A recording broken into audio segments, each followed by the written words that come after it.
Now today we will discuss nucleolus. आज हम लोग न्यूक्लियोलस पढ़ेंगे। तो सबसे पहले देखते हैं न्यूक्लियस को डिस्कवर किसने किया था। Nucleolus is present in hide nucleus. Nucleus के अंदर एक डेंस साइटोप्लाज्मिक एरिया होता है, डेंस एरिया होता है, स्फेरिकल एरिया होता है, जो मेम्ब्रेन लेस होता है, उसको हम लोग न्यूक्लियस कहते हैं। तो सबसे पहले थोड़ा आते हैं उसके हिस्ट्री पर कि न्यूक्लियस को डिस्क्राइब किसने किया, डिस्कवर किया गया था। तो न्यूक्लियस को हम लोग देखेंगे, पहला point, discovered by Fontana. Fontana ने इसको डिस्कवर किया था। टर्म्स किसने दिया था, न्यूक्लियस टर्म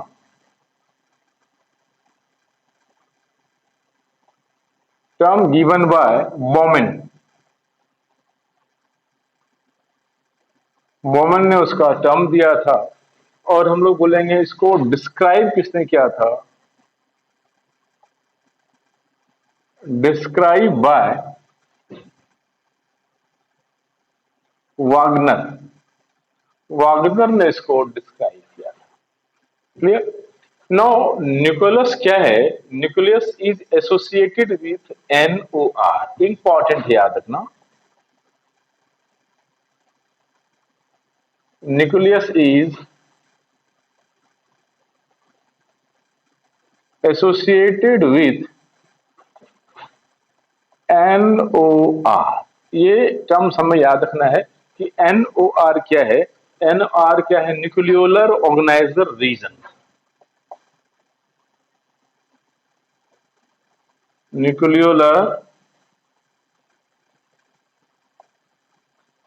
ऑर्गेनाइजर रीजन याद रखना है।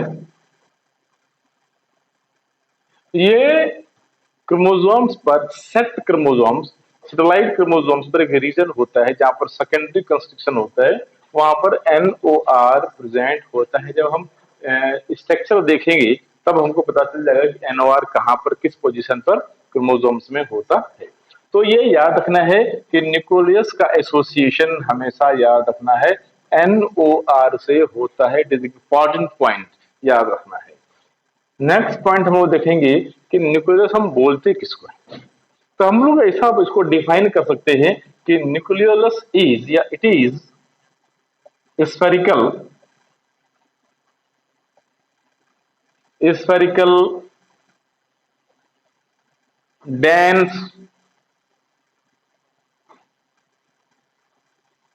Colloidal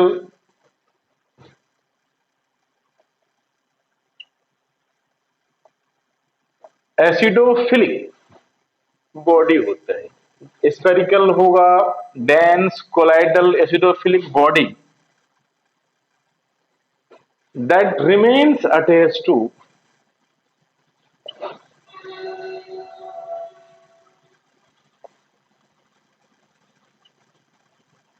that remains attached to special type of chromosomes, हम बोल सकते हैं इसको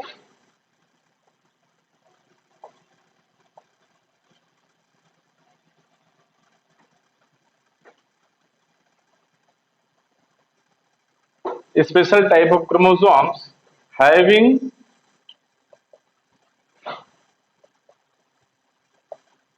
specific position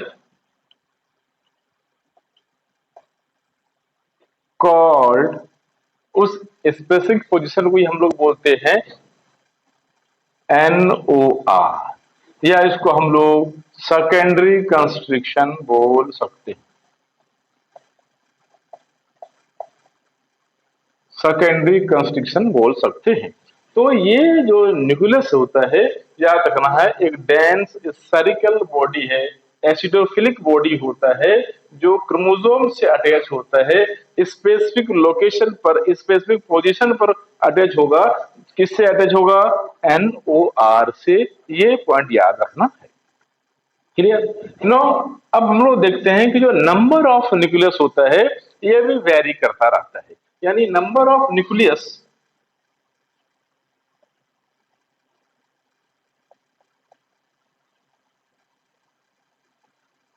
is equal to number of haploid set.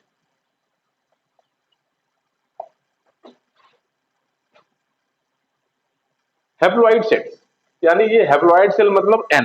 तो नंबर ऑफ न्यूक्लियस हमेशा याद रखना है इक्वल होता है नंबर ऑफ हैप्लॉइड सेट से। जितना हैप्लॉइड सेट उतना न्यूक्लियस होगा। सो हम लोग बोल सकते हैं नॉर्मली टू न्यूक्लियोलस पर डिप्लॉइड सेट्स आर प्रेजेंट, यानी two number of diploid set हो गया। सो नॉर्मली अगर हम बात करें टू न्यूक्लियस पर डिप्लॉइड सेट आर प्रेजेंट, यानी डिप्लॉइड सेट में कितना होगा न्यूक्लियस? दो न्यूक्लियस प्रेजेंट होता है। जैसे हम लोग देखते हैं कि ह्यूमन का सोमैटिक सेल है। सोमैटिक सेल मतलब होता है बॉडी सेल। तो नंबर सोमैटिक सेल हैविंग हम लोग बोल सकते हैं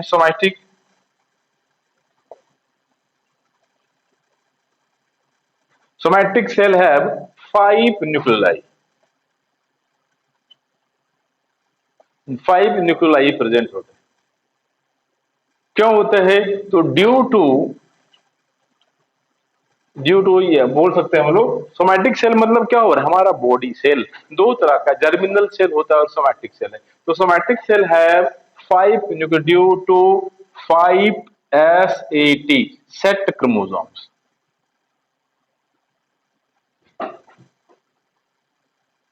फाइव क्रोमोसोम्स। तो ये 5 सेट क्रोमोसोम्स होता है। सेट SAT सेट, इसको हम लोग बोलते हैं सेटेलाइट क्रोमोसोम्स। तो 5 सेट ऑफ क्रोमोसोम्स होता है। सेट मतलब होता है साइन एसिड थाइमोन्यूक्लियो एसिड। तो सेट क्रोमोसोम का कारण यहाँ पर 5 होता है।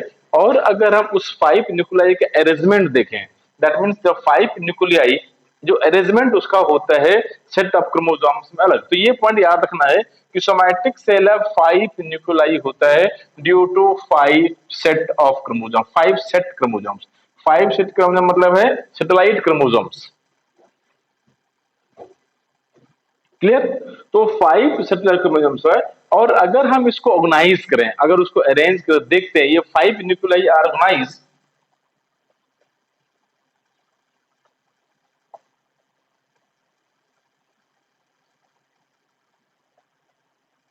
ऑर्गेनाइज्ड बाय किस नंबर पर होगा? तो हम बात करेंगे 13 नंबर, 14, 15, 21 and 22 number of set chromosomes by their NOR reason.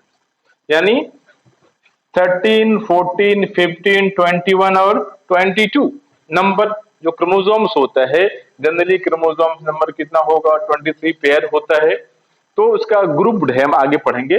तो 13, 14, 15, 21 और 22 नंबर क्रोमोसोम्स पर होगा कि हम लोग बोल सकते हैं कि 5 nuclei are organised by 13, 14, 15, 21 and 22 number of set chromosomes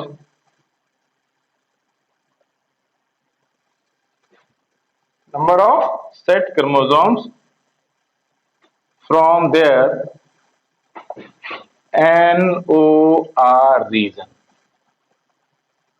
याद रखना है। तो इस पर सेटेलाइट क्रोमोसोम्स होता है, ये पॉइंट हमें याद रखना है। ठीक है, याद। नो अब हम लोग अगर बात करें तो ओसाइट्स ऑफ जाइनोपस, ओसाइट सेल में, तो ये हमें बिल्कुल याद रखना है। डिस्कवर्ड बाय फॉन्टाना ने किया था। इसका न्यूक्लियस एसोसिएट किससे होता है? एनओआर रीजन से होता है, याद रखना। और न्यूक्लियस क्या है? एक स्फेरिकल डेंस कोलाइडल बॉडी होता है, एसिडोफिलिक बॉडी होता है।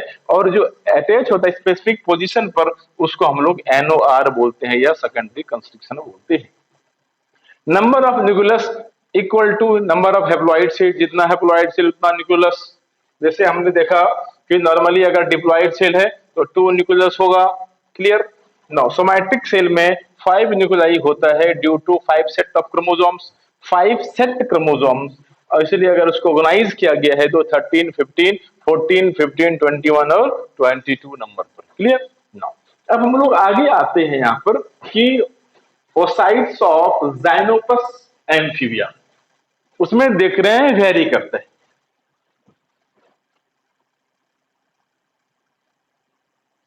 Oocytes of Xenopus amphibia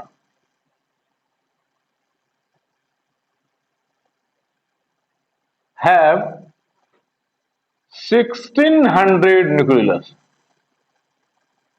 nucleoli. 1600 होता है ज़ाइनोपस एम्फीबिया में। अगर हम बात करें ओनियन सेल हैव 4 न्यूक्लियोलाई। कितना होता है? 4 न्यूक्लियोलाई प्रेजेंट होता है। यानी न्यूक्लियस भी डिपेंड करता है अलग अलग सेल पर, वेरी करता रहता है। No nucleus is absent in sperm. Sperm में एब्सेंट होता है।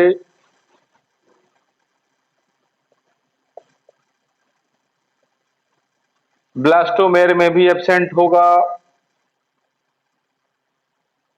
मसल्स में एब्सेंट होता है। ईस्ट में भी एब्सेंट होता है। यानी याद रखना है न्यूक्लियस एब्सेंट कहां होगा? स्पर्म में, ब्लास्टोमेयर, मसल्स, ईस्ट में क्या होगा? एब्सेंट होता है न्यूक्लियस। अब नंबर, या हम लोग बात कर सकते हैं कि मोर ही नंबर ज्यादा कहां होगा न्यूक्लियस। तो हम लोग बोल सकते हैं यहां पर कि nucleolus is more and large. More और लार्ज उस तरह के सेल में होता है जो प्रोटीन का सिंथेसिस करता है। यानी कि nucleus is more and large in those cell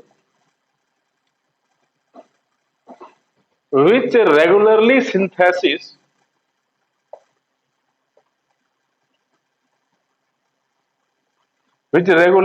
synthesis protein,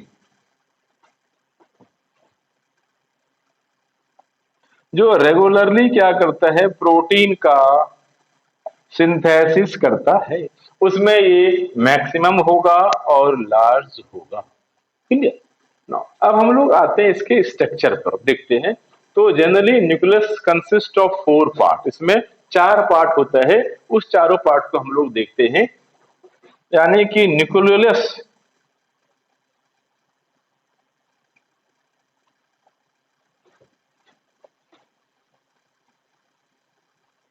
consist of 4 part. हम लोग 4 पार्ट देखते हैं न्यूक्लियस के। Consist of 4 part.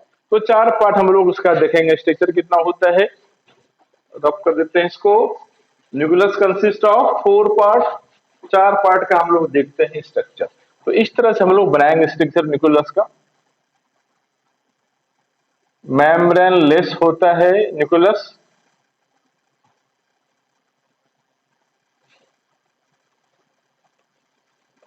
इस तरह का हम बनाएंगे स्ट्रक्चर। ये क्या है? न्यूक्लियस का स्ट्रक्चर हो गया।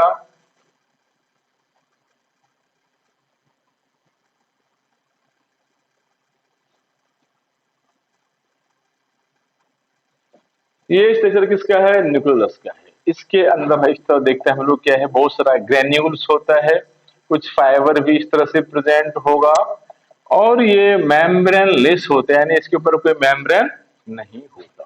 तो सबसे पहला पार्ट हम देखते हैं इसके अंदर, ये क्या है? मैट्रिक्स। ये क्या है? मैट्रिक्स। यानी फर्स्ट पार्ट हम देखते हैं क्या होगा इसका यहां पर? Parse एमोर्फा।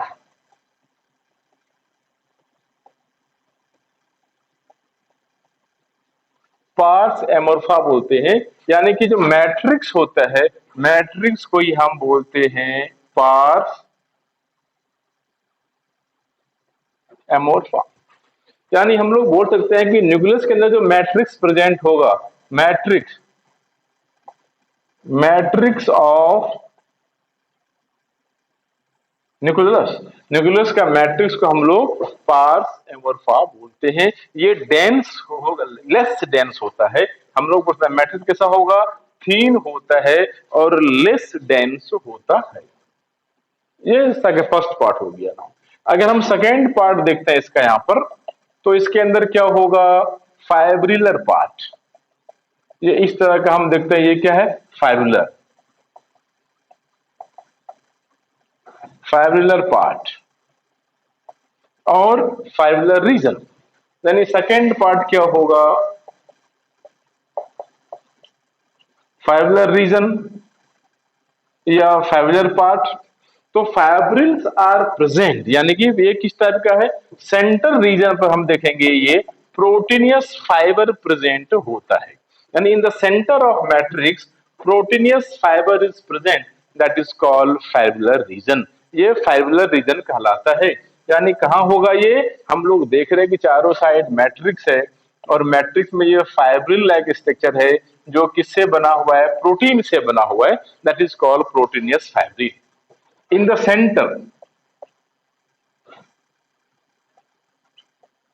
center of nucleus,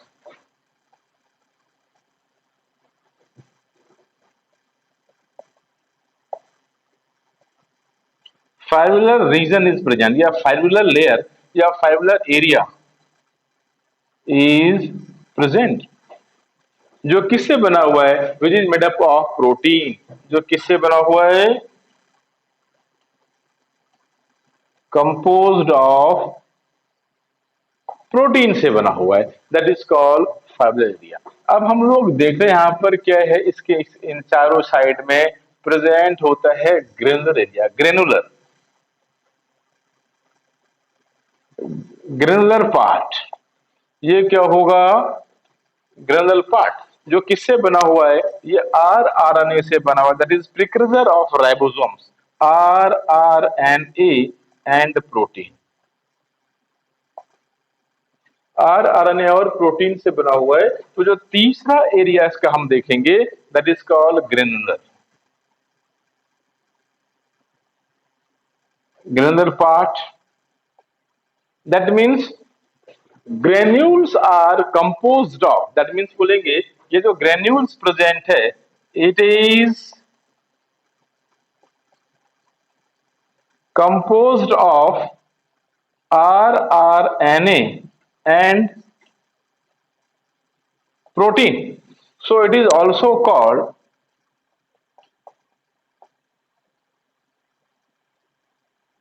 ribonucleoprotein.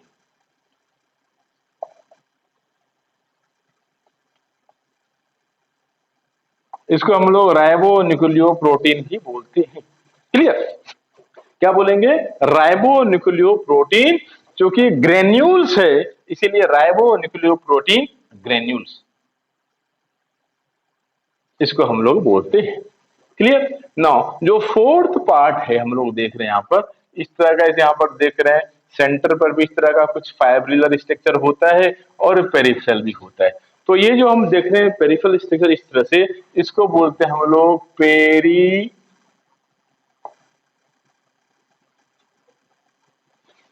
Nucleolar chromatin.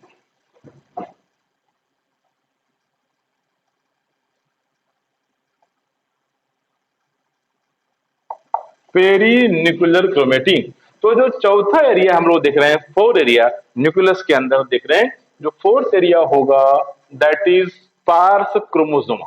इसको हम लोग क्या बोलेंगे, पार्स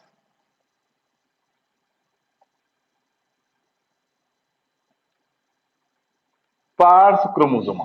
ये क्या है, न्यूक्लियोलस एसोसिएटेड एरिया होता है, न्यूक्लियस एसोसिएटेड एरिया होता है और it consist of two part, यानी इसमें दो तरह का फाइब्रिल होता है। It has consist of two types of fibril. इसमें दो तरह का फाइब्रिल होता है, दो तरह का फाइब्रिल देखते हैं कौन कौन होता है। तो फर्स्ट हम लोग देखते हैं that is called peri nuclear chromatin और दूसरा जो सेंटर पर होता है, मैट्रिक्स के अंदर पेनिट्रेट होता है, उसको हम लोग बोलते हैं intra nucleolar chromatin. Intra nuclear chromatin यानी ये चौथा टाइप है।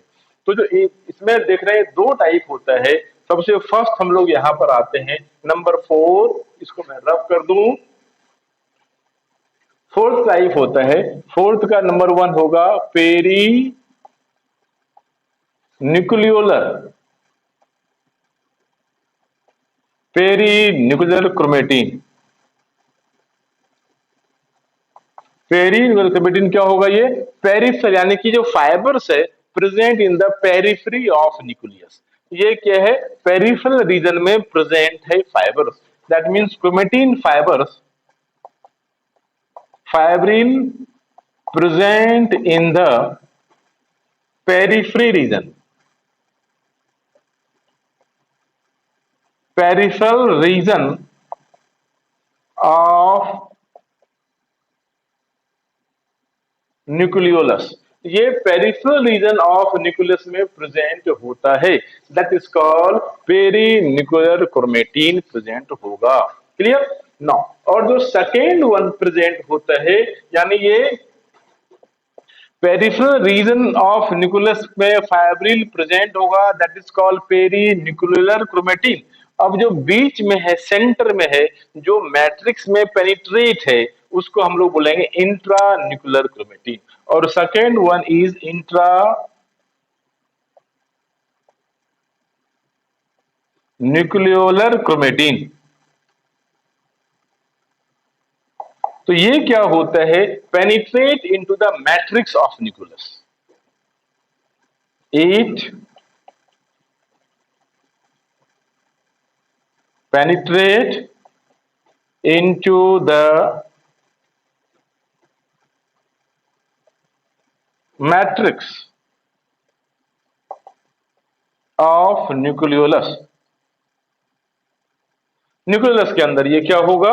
पेनिट्रेट होता है, इसीलिए इसको इंट्रा न्यूक्लियर क्रोमेटिन बोलिए। यानी दो तरह का यहाँ पर देखते हैं क्रोमेटिन फाइबर्स प्रेजेंट होता है। एंड इट्स डीएनए, इसका जो जेनेटिक डीएनए होगा, it's DNA is called rDNA. इसके डीएनए को हम क्या बोलते हैं? RDNA. RDNA means recombinant DNA नहीं, यहां पर हम इसको राइबोसोमल डीएनए बोलेंगे। राइबोसोमल डीएनए बोलते हैं, राइबोसोमल डीएनए याद रखना है। क्लियर ना? अब हम लोग ओवरऑल देखते हैं, ये मेम्ब्रेन लेस होता है, इसमें 4 एरिया होता है। पहला देखा हम लोग पार्ट्स एमोर्फा, जो मैट्रिक्स को इंडिकेट कर रहा है, और यहाँ पर जो सेंटर पर फाइब्रिल्स प्रेजेंट है, दैट इज फाइब्रिल पार्ट, जो प्रिकर्सर है किसका? राइबोसोम्स का। And third one is granular area, जो ग्रेन्यूल्स प्रेजेंट होता है, and granules is present made up of composed of rRNA and protein, so it is also called ribonucleoprotein granules। अब इसके अंदर हम देखते हैं चौथा पार्ट जो है, जो क्रोमोसोमा है, पार्स क्रोमोसोमा। तो यहाँ पर दो तरह का हम लोग देखते हैं क्रोमेटिन फाइबर्स होता है। एक होता है जो पेरिफेरल रीजन में अरेंज है, उसको पेरी न्यूक्लियर क्रोमेटिन बोलते हैं। और जो एक सेंटर पर होता है, जो पेनिट्रेट इनटू द मैट्रिक्स के अंदर होगा, that is called intra nuclear chromatin. Clear ना? ओवरऑल अगर हम देखते हैं फंक्शन, तो इसका फंक्शन क्या है? अगर हम फंक्शन देखें तो फंक्शन क्या होगा?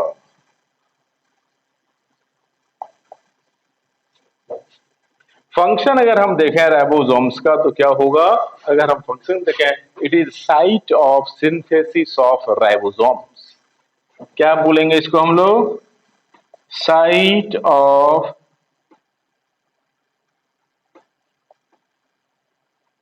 सिंथेसिस ऑफ राइबोसोम्स का सिंथेसिस में हेल्प करता है। ठीक है, यानी हम लोग बोल सकते हैं, यानी आरआरएनए, राइबोसोम्स नहीं बोलेंगे इसको, हम लोग बोलेंगे आरआरएनए। तो ये आरआरएनए का सिंथेसिस में हेल्प करता है, आरआरएनए। क्लियर? तो site of synthesis of rRNA, इसलिए हम राइबोसोमल यूनिट भी बोलते हैं। Nucleus is site of synthesis of rRNA. और हमने देखा प्रोटीन तो होता ही है यहाँ पर, तो आरआरएनए प्रोटीन का सिंथेसिस, ये इंपॉर्टेंट है कि आरआरएनए का सिंथेसिस कहाँ होगा, न्यूक्लियस साइट पर होता है। तो this is all about nucleolus.